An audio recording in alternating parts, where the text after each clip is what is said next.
अब हम अपने पाठ बाल गोविंद भगत के बारे में जानना चाहते हैं। बाल गोविंद भगत कैसे थे, ठीक है, कैसा उनका व्यवहार था, उनके बारे में अब हम विस्तार से पढ़ेंगे। तो बाल गोविंद भगत मझोले कद के गोरे चिट्ठे आदमी थे। देखो मझोला कद क्या होता है, ना तो अधिक लंबा और ना ही अधिक छोटा, मीडियम। गोरे चिट्ठे का मतलब एकदम सफ़ेद कलर के थे। 60 के ऊपर की होंगे, मतलब उसकी जो आयु है, एज है, वो 60 साल से ऊपर ही होगी। बाल पक गए थे, पकने का मतलब यानी बाल एकदम से सफ़ेद हो गए थे। लंबी दाढ़ी या जटाजूट तो वो नहीं रखते थे, मतलब ज़्यादा लंबी दाढ़ी और जटाएं ज़्यादा नहीं रखते थे, किंतु हमेशा उनका चेहरा सफ़ेद बालों से जगमग, लेकिन हमेशा उनका जो चेहरा है उसके ऊपर सफ़ेद रंग के जो बाल थे वो यानी जगमग मतलब चमकते रहते थे। कपड़े बिल्कुल कम पहनते थे, मतलब कपड़े बहुत ही कम पहनते थे कि ज़्यादा वस्त्र वो धारण नहीं किया करते थे। कमर में एक लंगोटी मात्रे और सिर पर कबीर पंथियों की सी कनफटी टोपी, कि शरीर में कमर में एक लंगोटी पहनते और कबीर पंथियों को मतलब कान से ऊपर तक आने वाली ऐसी ही एक टोपी पहना करते थे। जब जाड़ा आता, जाड़ा का मतलब सर्दी आती, एक काली कमली ऊपर से ओढ़े रहते थे। कि जाड़ा था पहले तो एक लंगोटी और एक कबीरपंथी टोपी रखते थे, और जैसे ही सर्दियाँ आती हैं, सर्दियाँ आने के बाद में वो एक काले रंग के कंबल और ओढ़ लेते हैं। मस्तक पर हमेशा चमकता हुआ रामानंदी चंदन, जो नाक के एक छोर से दूसरे छोर तक, नाक के एक छोर का मतलब नाक के एक छोर से लेकर ऊपर तक यानी एक लंबा तिलक वो लगाया करते थे। गले में तुलसी की जड़ों की बेडोल माला, बेडोल मतलब अव्यवस्थित तरीके से बनी हुई एक माला वो धारण किया करते थे। ऊपर की तस्वीर से यह नहीं माना जाए कि बाल गोविंद भगत साधु थे। देखो कि बाल गोविंद भगत की वेशभूषा या पहनावे को देखकर ऐसा कभी नहीं लगता था कि वे एक साधु थे। साधु की सब परिभाषाओं में खरे उतरने वाले थे। बिल्कुल गृहस्थ, बल्कि बिल्कुल गृहस्थ कैसे कि एकदम से गृहस्थ जीवन जीने वाले से वो दिखाई देते थे। उनकी गृहिणी की तो मुझे याद नहीं, मतलब उसकी जो लेखक कह रहे हैं कि उसकी पत्नी थी वो तो यानी बहुत पहले गुजर गई थी, उसके बारे में मैं नहीं जानता हूँ। उनके बेटे और पतोहू मतलब बेटे की बहू को मैंने देखा था। थोड़ी खेती बाड़ी मतलब थोड़ा बहुत उसकी खेती बाड़ी भी थी, खेत भी था, एक अच्छा साफ सुथरा उसकी छोटा सा मकान भी था, किंतु खेती बाड़ी करते परिवार रखते भी बाल गोविंद भगत साधु थे। कि खेती बाड़ी करते थे, परिवार भी रखते थे, और ये सब होने के बावजूद में भी उसमें साधु वाले, एक सन्यासी वाले सारे गुण थे।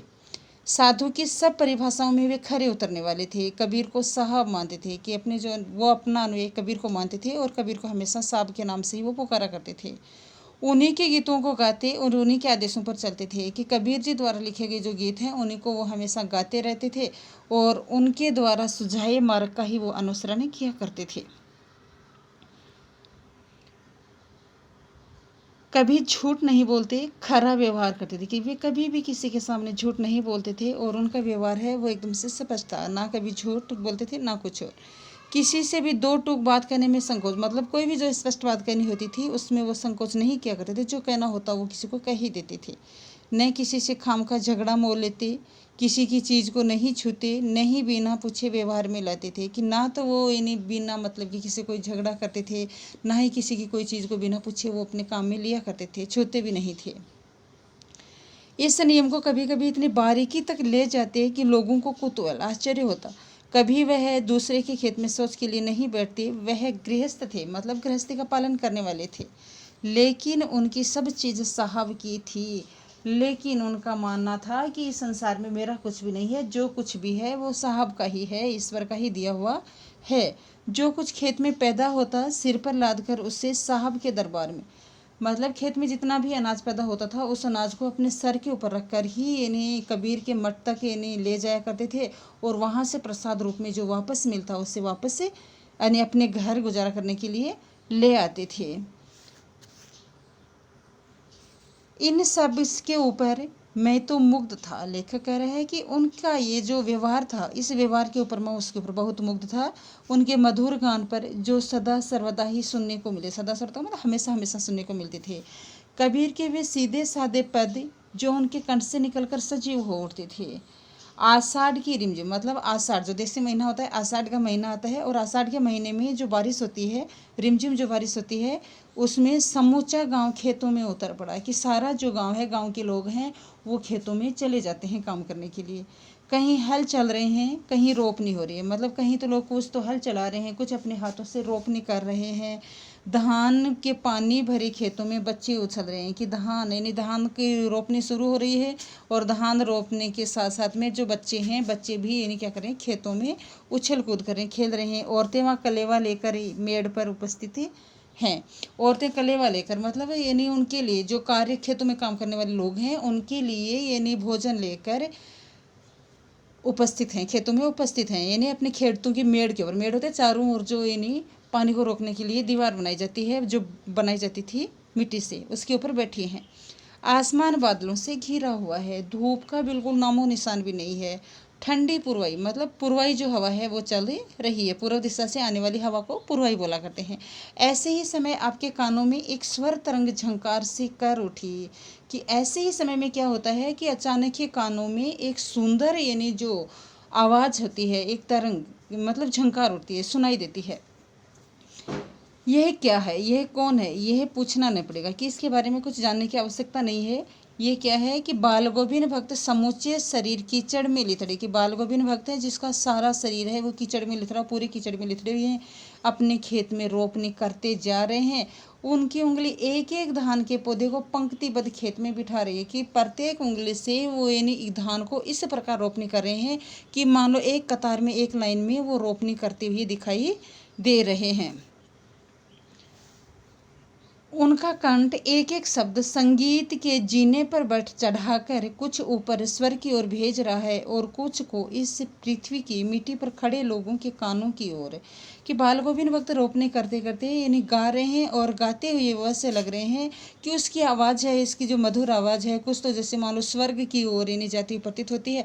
कुछ खेतों में करने वाले जो लोग हैं, गाँव में रहने वाले जो लोग हैं, उनके कानों को यानी झंकृत करने वाली है। बच्चे खेलते हुए झूम उठते हैं, जैसे बाल गोविंद भगत के यानी गाने की आवाज़ आती है और उस गाने की आवाज़ से क्या करते हैं, बच्चे खेतों में ही झूम उठते हैं।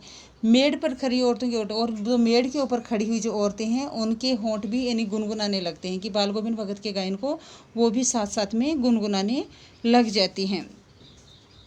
हलवाओं के पैर यानी ताल से मतलब जो हलवाई हल चलाने वाले लोग हैं उनके पैर भी यानी बहुत ही यानी लय और ताल से मतलब बहुत ही तीव्रता से उठने लगते हैं। रोपनी करने वालों की उंगलियां एक अजीब क्रम से चलने लगे, कि जो रोपनी करने वाले लोग हैं उनकी उंगलियां भी एक अजीब मतलब यानी तीव्र स्पीड में चलने लग जाती हैं। बाल गोविंद भगत का ये संगीत है या जादू, इसके बारे में जानना बहुत मुश्किल है, अर्थात उनका ये जादू ही है जिसकी वजह से प्रत्येक लोग हैं अपने कार्य में मग्न हो जाते हैं। भादों की वह अंधेरी अदरतिया, भाद्रपद जो मास होता है, भादो क्या है, भाद्रपद जो मास होता है उसकी अंधेरी जो आधी रात होती है, अभी थोड़ी ही देर पहले यानी मूसलाधार खत्म हुई थी, कि अभी थोड़ी देर पहले यानी बारिश होकर, मूसलाधार का मतलब बहुत तेज़ बारिश होकर ख़त्म हुई थी। बादलों की गरज बिजली की तड़प में आपने कुछ नहीं सुना हो, किंतु अब झीली की झंकार या दादुरों की टटर बाल गोविंद भगत के संगीत को कोलाहल में डुबा नहीं सकती। देखो कहने का मतलब क्या है कि जो रात्रि में एक यानी झींगी की झिंकार मतलब एक आवाज़ से स्पष्ट आवाज़ से सुनाई देती है, और दादुर होते हैं मेंढकों की जो टटर की आवाज़, भाद्रपद माह में मेंढकों की आवाज़ सुनाई देती है, और वो भी यानी बाल गोविंद भगत की इस मधुर आवाज़ को, सुरीली आवाज़ को नहीं रोक पाती है, अर्थात इन सबको चीरती ही लोगों के कानों तक यानी बाल गोविंद भगत की आवाज़ सुनाई दे जाती है। उनकी खंजड़ी डिमक मतलब खंजड़ी है वो लगातार बज रही है और वो गाते जा रहे हैं, गोदी में पियावा चमक उठे सखियाँ चिहुक उठे ना, हाँ पिया तो गोद में ही है किंतु वह समझती है कि वह अकेली है, चमक उठती है चिहुक उठती है। देखो इस पंक्ति के माध्यम से यानी लेखक ये समझाना चाह रहा है कि जो ईश्वर है वो अपने पास ही है। भाई बाल गोविंद भगत का ये गीत है और इस गीत का जो प्रतिकार निकलता है वो ये है कि ईश्वर है वो अपनी गोद में ही है, अपने हृदय में ही है, उसको अन्य कहीं ढूंढने की आवश्यकता नहीं है। इसलिए ये समझकर जो हमारी जो नाड़ियाँ होती हैं या हमारा जो हृदय होता है वो बेचैन होता है, और बेचैन होने की आवश्यकता नहीं है क्योंकि ईश्वर हमारे हृदय में ही वास करता है। उसी भरे बादलों वाले भादों की आधी रात में उनका यह गाना अंधेरे में अकस्मात कौंध उठने वाली बिजली की तरह है कि इसे चौंका देता है। कि इसी तरह यानी भादों की आधी रात में यानी बाल गोविंद भगत का ये जो गीत शुरू होता है तो यानी सबको आश्चर्यचकित करने वाला होता है कि सारा संसार निस्तब्ध सा सोया है, बाल गोविंद भगत का संगीत जाग रहा है। लेखक कहना चाहता है कि सारा संसार है वो यानी बिना किसी संकोच के यानी सोया हुआ है और बाल गोविंद भगत हैं वो जाग रहे हैं। कि तेरी गठरी में लगा चोर मुसाफिर जाग जरा, कि ये उसका गीत की पंक्ति है। और इस गीत की पंक्ति के माध्यम से बाल गोविंद भगत ये समझाना चाह रहे हैं कि हे मुसाफिर, हे मनुष्यों, अब तुम जाग जाओ। क्यों? क्योंकि यानी आपका जो अमूल्य समय है, आपका जो अमूल्य समय है वो दिन प्रतिदिन बीता जा रहा है। इसलिए इस समय के प्रति आपको अभी जागना है, सजग होना है और अपने जीवन को सार्थक बनाना है। आगे हम देखते हैं कि कार्तिक आया नहीं कि बाल गोविंद भगत की प्रभातियाँ शुरू की। जैसे कार्तिक मास आता है और कार्तिक मास के आते ही बाल गोविंद भगत की प्रभातियाँ का मतलब सुबह सुबह गाए जाने वाले जो गीत होते हैं वो शुरू हो जाते हैं, जो लगातार यानी फागुन तक चला करते हैं। कि कार्तिक महीने से उनकी सुबह सुबह यानी जो गीत गाते हैं और यानी कार्तिक के महीने तक लगातार वो नहीं फागुन के महीने तक लगातार गाते रहते हैं। इन दिनों वह सवेरे ही उठते, न जाने किस वक्त जगकर वह नदी स्नान को जाते। गांव से 2 मील दूर, देखो गांव से 2 मील की दूरी है, वहाँ पर एक नदी है और उस नदी में वो स्नान करने के लिए जाते हैं। वहाँ से नहा धोकर लौटते और गांव के बाहरी पोखरे के भिंडे पर अपनी खंजड़ी लेकर जा बैठते। कि गांव के बाहर ही एक जो पोखर है, जो भिंडा है, एक टीला है, उसके ऊपर वहीं बैठ जाते हैं और बैठकर वहीं अपनी खंजड़ी को लेकर वो गाना बजाना शुरू कर देते हैं, अपने गाने टेरने शुरू कर देते हैं। मैं शुरू से ही देर तक सोने वाला हूँ, किंतु एक दिन माघ की उस दांत किटकिटाने वाली भोर में, भोर होता है सुबह, दांत किटकिटाने वाली मतलब तीव्र सर्दी यानी बहुत तेज़ जो सर्दी होती है। माघ का जो महीना होता है, ठीक है, माघ के महीने में अत्यधिक सर्दी होती है, उसमें लोगों के यानी दांत किटकिटाने लगते हैं। ऐसे सर्दी में भी यानी बाल गोविंद भगत हैं उन वो यानी गाँव के बाहर यानी गाते हुए सुनाई देते हैं। उनका संगीत मुझे, लेखक कह रहे हैं कि उसका जो संगीत है, बाल गोविंद भगत का संगीत है, वो ऐसी सर्दी में भी मुझे उस पोखरे तक ले गए। अभी आसमान के तारों के दीपक बुझे नहीं थे, मतलब आसमान में तारे भी अभी तक जगमगा रहे थे। पूरब में लोही लग गई थी। कि पूर्व दिशा में लोही लगना का मतलब सूर्योदय होने वाला हो गया था।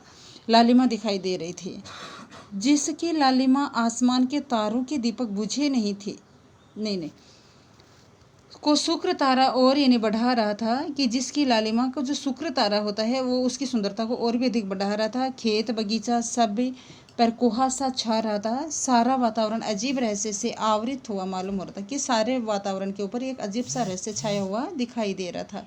उस रहस्यमय वातावरण में एक कुश की चटाई पर पूरब मुँह है, काली कमली ओढ़े बाल गोविंद भक्त अपनी खंजड़ी लिए बैठे थे। कि ऐसे वातावरण में कि चारों ओर यानी अंधेरा सा दिखाई दे रहा था, तारे जगमगा रहे थे, पूर्व दिशा में सूर्योदय होने वाला था। सूर्योदय होने पर यानी जो पूर्व दिशा की लालिमा है उसको शुक्र तारा है वो और अधिक बढ़ा रहा होता है। ऐसे समय में बाल गोविंद भगत अपनी चटाई बिछाकर वहीं पर यानी बैठे हुए यानी खंजड़ी लिए बैठे थे। उनके मुँह से शब्दों मतलब उसके मुँह से लगातार शब्द के ऊपर शब्द निकलते जा रहे थे। उंगलियां खंजड़ी पर लगातार उसकी चल रही थी। गाते गाते वो इतने मस्त हो रहे थे कि इतने सुरूर में आते कि उत्तेजित हो उठते कि मालूम होता अब खड़े हो जाएंगे। गाते गाते वो ऐसे लगते थे कि मानो अब वो खड़े होने वाले हैं। कमली को बार बार सिर से नीचे सरक जाती, मैं जाड़े से कमकाऊं। लेखक कह रहे हैं कि यानी वो गाते गाते इतने मग्न हो जाते थे कि उसकी जो कंबल है वो भी यानी सिर से नीचे सरक जाती थी और मैं उधर जाड़े से कांप रहा था। किंतु तारे की छाँव में भी उनके मस्तक पर श्रम बिंदु तब तब चमक पड़ते थे। लेकिन यानी उनके तारों की छाँव में भी अर्थात उस तारों के प्रकाश में भी यानी उसके माथे के ऊपर यानी श्रम बिंदु मतलब यानी मेहनत करने से जो पसीने की बूंदें आती हैं, अर्थात उसके मस्तक के ऊपर यानी जो पसीने की बूंदें हैं वो चमकती हुई दिखाई देती हैं। गर्मियों में उनकी संध्या कितनी उमस भरी शाम को शीतल करती है। कि गर्मियों में भी यानी उसकी जो संध्या का मतलब जो शाम का समय होता है वो कितनी भी उमस भरी क्यों ना हो, लेकिन प्रत्येक व्यक्ति को शीतलता प्रदान करने वाली होती है। अपने घर के आंगन में आसन जमाकर वो बैठती। गांव में उसके कुछ प्रेमी भी जुट जाते थे। कि जब वो आसन बिछाकर बैठ जाते और इन्हें गाना शुरू करते और गांव में भी बहुत सारे लोग हैं उसका सहयोग करने के लिए जुट जाया करते थे। खंजड़ियों और करतालों की, खंजड़ी का मतलब खंजड़ी यानी बजाने वालों की और करताल का मतलब हाथों से तालियां बजाने वालों की खूब भरमार हो जाती थी। मतलब बहुत सारे लोग वहाँ पर इकट्ठे हो जाते थे।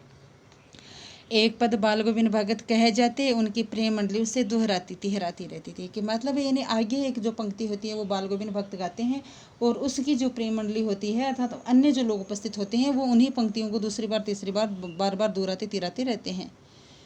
धीरे धीरे स्वर ऊंचा होने लगता है, एक निश्चित ताल एक निश्चित गति से, उस ताल स्वर के चढ़ाव के साथ श्रोताओं के मन भी ऊपर उठने लगते हैं, मतलब सुनने वालों के मन भी यानी ऊपर उठने लगते हैं। धीरे धीरे मन तन पर हावी हो जाता है।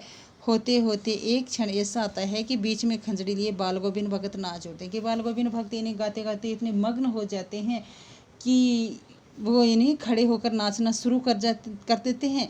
और उनके साथ ही सबके तन और मन नृत्यशील, मतलब वहाँ पर यानी जो लोग उपस्थित होते हैं सबके तन होता है, शरीर और मन होता है, वो नृत्यशील हो उठते हैं, अर्थात सभी लोग उनके साथ में नृत्य कार्य उठते हैं। सारा अंग नृत्य और संगीत से ओतप्रोत हो जाता है, लबालब भर जाता है। बाल गोविंद भगत की साधना का चरम उत्कर्ष उस दिन देखा गया जिस दिन उसका बेटा मरा। देखो कि बाल गोविंद भगत की साधना है और वो साधना का चरम उत्कर्ष तो तब देखा गया था, कब देखा गया, जब उसके बेटे की मृत्यु हुई थी।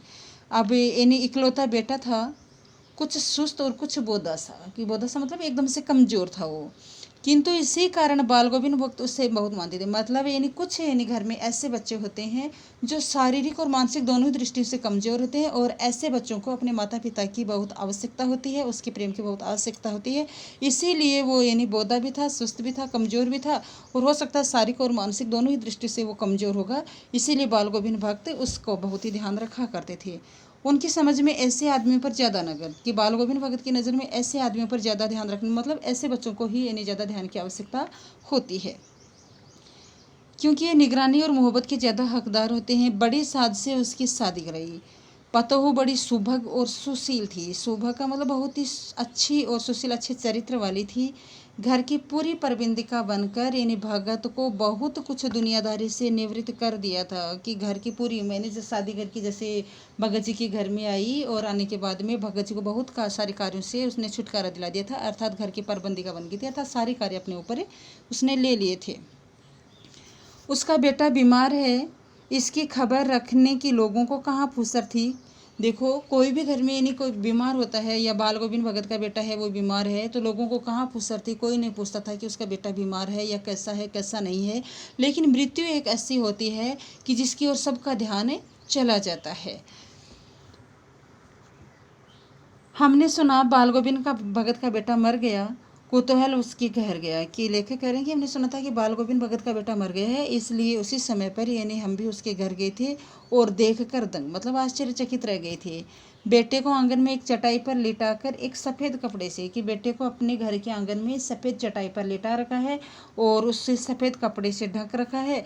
वह कुछ फूल तो हमेशा रोपते, कि बाल गोविंद भक्त कुछ फूल तो हमेशा ही तोड़ते और रोपते रहते थे, और उनमें से कुछ फूल तोड़कर वो उसके ऊपर बिछा रखे थे, मतलब उसके चारों ओर बिखेरे हुए थे।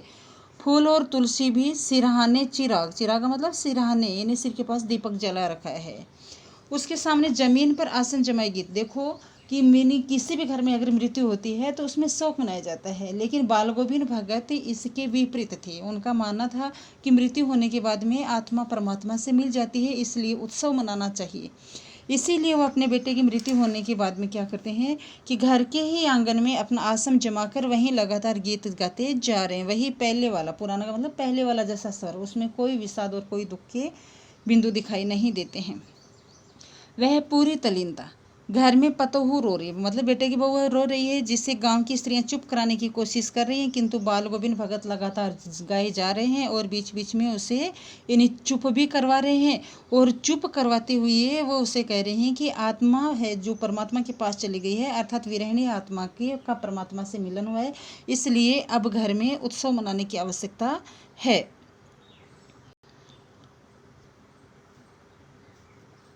मैं कभी कभी सोचता कि वह पागल तो नहीं। लेखक कह रहे हैं कि मैं कभी कभी बाल गोविंद भगत की ऐसी दिनचर्या को देखकर सोचने लगता कि कहीं वे पागल तो नहीं है, किंतु नहीं, वह जो कुछ कह रहे थे उसमें उनका विश्वास बोल रहा था।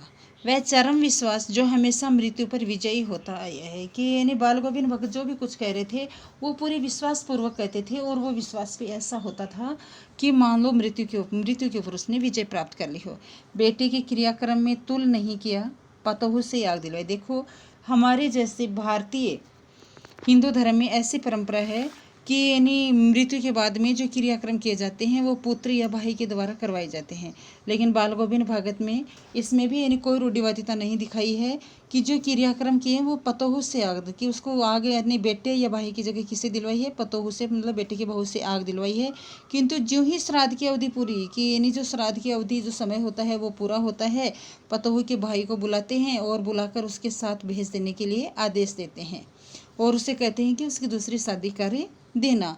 इधर पतोहू रो रो कर कहती है कि मैं चली जाऊंगी तो बुढ़ापे में आपके लिए भोजन कौन बनाएगा, बीमार पड़े तो कौन चूल्हा भर पाने। उधर पतोहू है वो बेचारी कह रही है कि यानी आपके जीवन का एकमात्र सहारा अगर हूँ तो मैं ही हूँ, और अगर मैं भी चली जाऊंगी तो बुढ़ापे में आपका सहारा कौन होगा, अर्थात चूल्हा भर पानी देने वाला भी आपके लिए कोई नहीं होगा। इसलिए पतोहू कह रही है कि मुझे आपके चरणों में ही रहने दीजिए। लेकिन भगत का निर्णय अटल, अटल का मतलब टाला नहीं जा सकता था, कि तू जा, नहीं तो घर छोड़कर मैं चल दूंगा। बाल गोविंद भगत कहते हैं अपने पतोहू को कि अगर तू नहीं जाती है, दूसरी जगह नहीं जाती है या अपने मायके नहीं जाती है तो मैं ही इस घर को छोड़कर चला जाऊंगा। यह थी उनकी आखिरी दलील और इस दलील के आगे बेचारी की एक नहीं चलती। बाल गोविंद भगत की मौत भी उन्हीं के अनुरूप हुई। वह हर वर्ष गंगा स्नान के लिए जाते थे, कि हम हर वर्ष प्रत्येक साल वो गंगा स्नान के लिए जाते। स्नान पर उतनी आस्था नहीं रखती जितना संत समागम और लोक दर्शन में, मतलब संतों का समागम सहयोग करने में, और दूसरा है लोक दर्शन मतलब लोगों के दर्शन करने में ज़्यादा विश्वास वो करते थे। पैदल ही जाते करीब 30 कोस पर, कि उन जहाँ वो रहते थे वहाँ से गंगा की जो दूरी है वो 30 कोस थी। साधु को संबल का क्या हक है, कहने का मतलब है कि साधु होता है उसको संबल मतलब सहारे की क्या हक है, क्या आवश्यकता होती है। और गृहस्थ किसी से भिक्षा क्यों मांगे, कि जो गृहस्थ होता है वो किसी से भिक्षा नहीं मांगनी चाहिए। गृहस्थ को कभी भी यानी किसी भिक्षा नहीं मांगनी चाहिए, किसी कुछ लेना नहीं चाहिए। अतः घर से खाकर चलते और फिर लौट कर खाते, कि घर से जब जाते 30 कोस के लिए जाते और वापस आते, घर से खाकर पैदल ही जाते थे और वापस आते, तब तक वो रास्ते में कुछ भी नहीं खाते थे। रास्ते भर में खंजड़ी बजाते गाते, वहाँ जहाँ प्यास लगती पानी की, जब भी प्यास लगती थी पानी पी लेते। 4-5 दिन आने जाने में लगते, कि उसको 4-5 दिन लगते थे और रास्ते में वो कुछ भी नहीं खाया करते थे। किंतु इस लंबे उपवास में भी वही मस्ती, कि इतना लंबा उपवास होने के बावजूद भी उसमें वही मस्ती रहा करती थी। अब बुढ़ापा आ गया था किंतु टेक वही जवानी वाले, कि बुढ़ापा आ गया लेकिन वो यानी जैसे उसके जो जीवनचर्या है वो यानी जवानी वाली ही दिखाई देती थी। लेखक कह रहे हैं कि इस बार लौटे तो तबीयत कुछ सुस्त थी, मतलब कमज़ोर थी। खाने पीने के बाद भी तबीयत नहीं सुधरी, थोड़ा बुखार आने लगा, किंतु नियम व्रत तो छोड़ने वाले नहीं थे, कि जो नियम और व्रत का पालन तो वो करते थे, उनको छोड़ने वाले नहीं थे। कि लोगों के कितना भी समझाने के बाद में यानी बुढ़ापा आने के बाद में भी वो अपने नियम व्रत वैसे ही चालू रखते थे। वहीं दोनों जोन गीत स्नान ध्यान कि दोनों समय यानी गीत गाना जो होता है समय के लिए है, स्नान ध्यान खेती बाड़ी देखना दिन दिन इन्हें खींचने मतलब कमज़ोर होने लगे थे। लोगों ने नहाने धोने से मना किया, आराम करने को कहा, किंतु हंसकर उसको टाल देते थे। उस दिन भी संध्या गीत गाए थे, किस दिन, जिस दिन उसकी मृत्यु हुई थी, कि शाम को उसने गीत गाए थे। किंतु मालूम होता है जैसे तागा, कि उसके गीतों में ऐसा मालूम हुआ कि मतलब पहले वाली जैसी लय नहीं थी, यानी लय बहुत ही टूटी फूटी आ रही थी। माला का एक एक दाना बिखरा हुआ। भोर में लोगों ने गीत नहीं सुना, जाकर देखा तब बाल गोविंद भगत नहीं रहे, सिर्फ उसका मृत शरीर ही पड़ा हुआ था। धन्यवाद बच्चों। तो यह आपका चैप्टर बाल गोविंद भगत है, जिससे मैं विराम देती हूँ।